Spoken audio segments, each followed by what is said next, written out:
Jaimes, María Eugenia Pérez y Liz Jaramillo. Todo se desarrolló en el marco de un operativo denominado La Mudanza en Perú.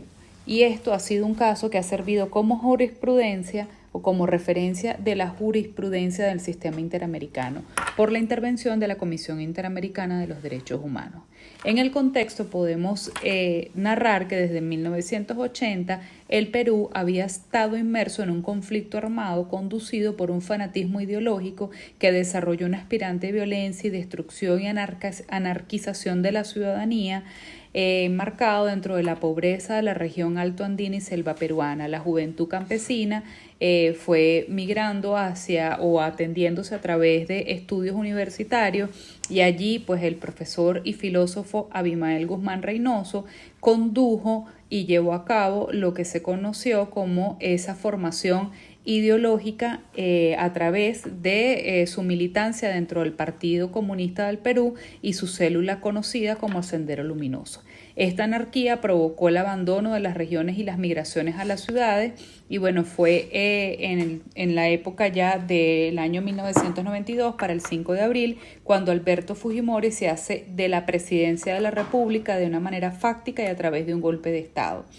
En el ejercicio de la presidencia, durante las fechas del 6 al 9 de mayo, ordenó esta operación conocida como La Mudanza, llevada a cabo a través o al penal Miguel Castro Castro, que es un centro penal de donde se encontraban recluidos decenas y centenares de personas, pero en un gran número de personas que estaban en una prisión o en un resguardo temporal, ya que no tenían todavía sentencia firme, sino que estaban en un proceso de investigación, acusados por delitos como traición a la patria.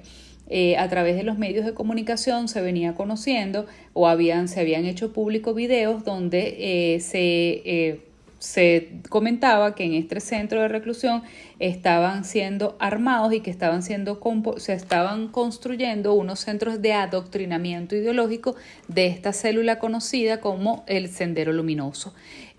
Bueno, allí en este operativo durante estos días fue desarrollado en los pabellones 1A y 4B de una manera abrupta y con una fuerza desmedida, derribando paredes, haciendo boquetes en el techo, y bueno, murieron un número importante de hombres y mujeres, y otros tantos quedaron heridos y después fueron trasladados a centros hospitalarios de régimen militar.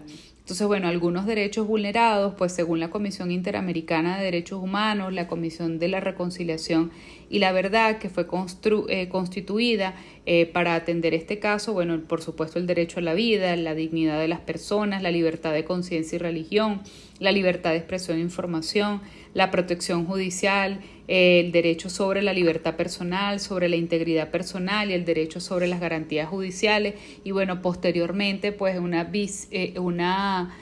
visión de género sobre los derechos violados a las mujeres que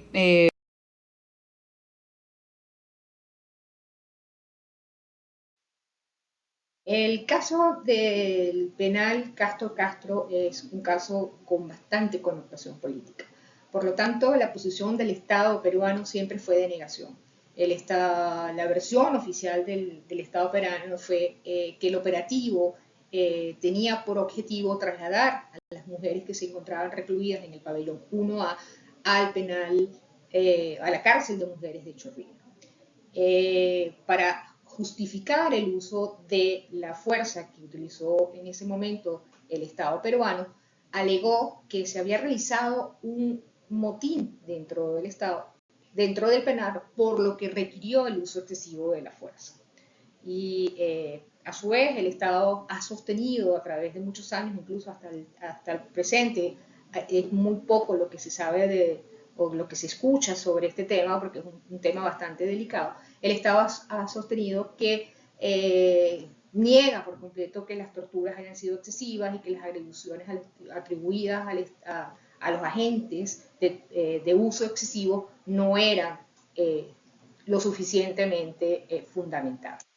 Por tanto, la versión oficial del Estado siempre ha sido el negar el uso excesivo de la La posición de las víctimas. Para poder comprender un poco la posición de las víctimas, hagamos un recuento de cómo se sucedieron los hechos. Bueno, ya habíamos dicho que comenzó el ataque por el pabellón 1A, que es el pabellón donde se encontraban recluidas las mujeres, por fuerzas externas del recinto que no eran los guardas de seguridad, eran fuerzas especiales del Estado que utilizaron a su vez armamentos de alto calibre como bombas lacrimógenas, bombas vomitivas, incluso un ataque aéreo.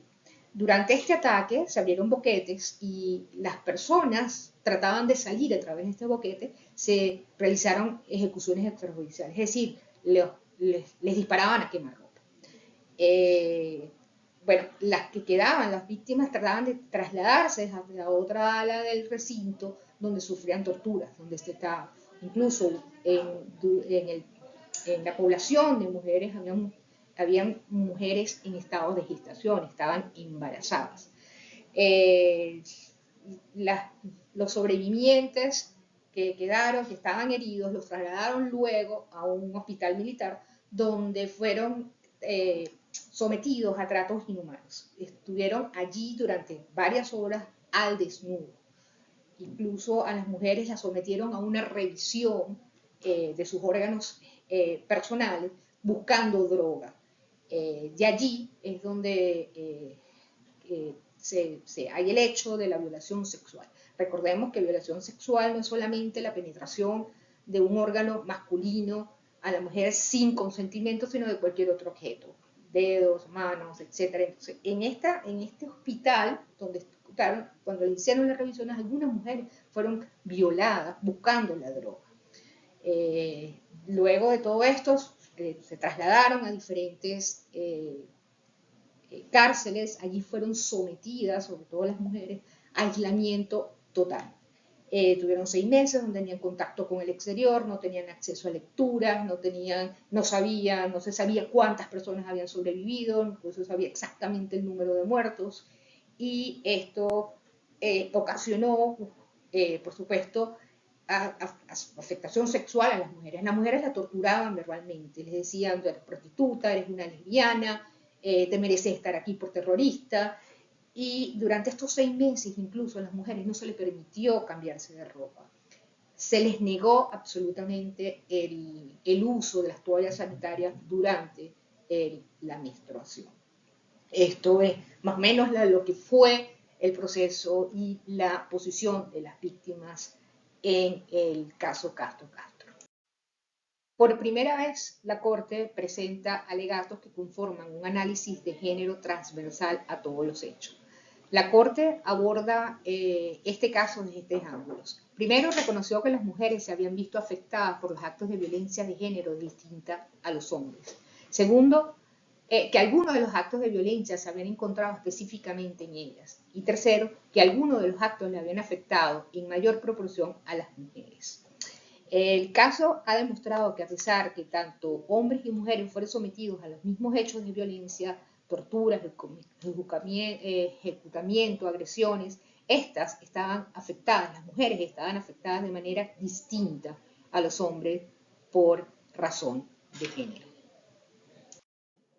Se reconoce así por primera vez en la historia de la jurisprudencia de la Corte estándares de la Convención de Belén do Pará, donde se enfatizó las obligaciones del Estado peruano de acuerdo a los artículos 1, 2.c, 3, 4 y 7, alegando la violación del Estado a estos derechos y la educación de violencia sistemática hacia la mujer.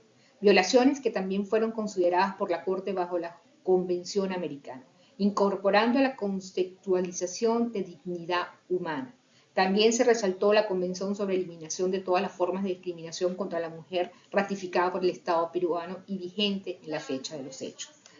La Corte determinó que el trato violatorio de la dignidad humana, la desnudez forzada de las mujeres, siendo observada por los agentes del Estado, representó una forma de violencia sexual en base a lo establecido en la Convención de la Mujer para prevenir, sancionar y erradicar la violencia contra la mujer. Se refiere también al artículo 2 de la Convención Interamericana para prevenir y sancionar la tortura, a la inspección vaginal dactilar realizada a una de las detenidas por agentes encapuchados de forma violenta. Estos actos fueron considerados por la Corte como formas de tortura y violencia de género con el fin de degradar y castigar. Pudiéramos seguir conversando mucho sobre el tema, pero bueno, lo haremos en clase cuando tengamos la discusión con la profesora. Gracias. Algunas de las reparaciones que se ordenaron por parte de la Corte en esta sentencia fueron indemnizaciones económicas por daños materiales e inmateriales para víctimas y familiares, investigación completa e imparcial para identificar y sancionar a los responsables de las violaciones de los derechos humanos, identificación de restos de personas fallecidas y entregas oportunas a sus familiares, asistencia médica y psicológica gratuita e inmediata para víctimas y familiares, capacitación en derechos humanos para fuerzas de seguridad del Estado peruano y algunas reparaciones simbólicas como actos y ceremonias públicas de reconocimiento de responsabilidad por parte del Estado. Sabemos que esto es un caso representativo, que por primera vez se aplica la Convención de Belén do Pará y la Corte se pronuncia sobre la violencia contra la mujer. Además, es importante recalcar que esto permitió que la Corte empleara un análisis de género, entendiendo cómo los actos de violencia afectaron de manera diferenciada a hombres y mujeres. Y al mismo tiempo, esto permitió que la Corte fijara con algún tipo de equidad los daños inmateriales y las compensaciones. Esto basado en diferentes agravantes o elementos agravantes como por ejemplo la violencia sexual, el desnudo forzado que también fue catalogado como violencia sexual, las situaciones particulares que vivieron las mujeres gestantes pre y posparto y daños relacionados con la incomunicación de las internas y sus hijas e hijos.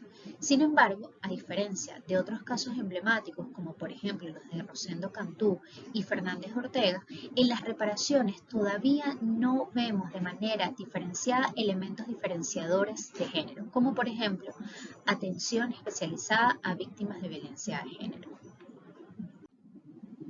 En la actualidad, ¿cómo está el cumplimiento de la sentencia? La Corte Interamericana de Derechos Humanos ha dictado alrededor de 113 sentencias contra el Estado peruano por violación de derechos humanos. Desde el 2006, Perú no ha cumplido de forma íntegra las reparaciones dictaminadas en esta sentencia. Y además, desde el 2009 al 2021, se han elaborado 6 resoluciones de supervisión del cumplimiento de la sentencia por parte de la Corte. Las más emblemáticas nos dicen en el 2015 que el Estado no había cumplido con su obligación de información y continuaba la situación de incumplimiento. Y en el 2017 el Estado cumplió parcialmente una de las reparaciones simbólicas con la publicación en 2 diarios nacionales de los hechos probados de la sentencia. Sin embargo, hasta la fecha no hay ningún informe que dictamine que las reparaciones ordenadas se han cumplido de manera completa y la Corte continúa en la fase de supervisión de cumplimiento. Muchísimas gracias. A pesar de las importantes contribuciones que tuvo este caso para los derechos humanos de las mujeres, sigue sin haber justicia para todas las víctimas del penal Castro Castro.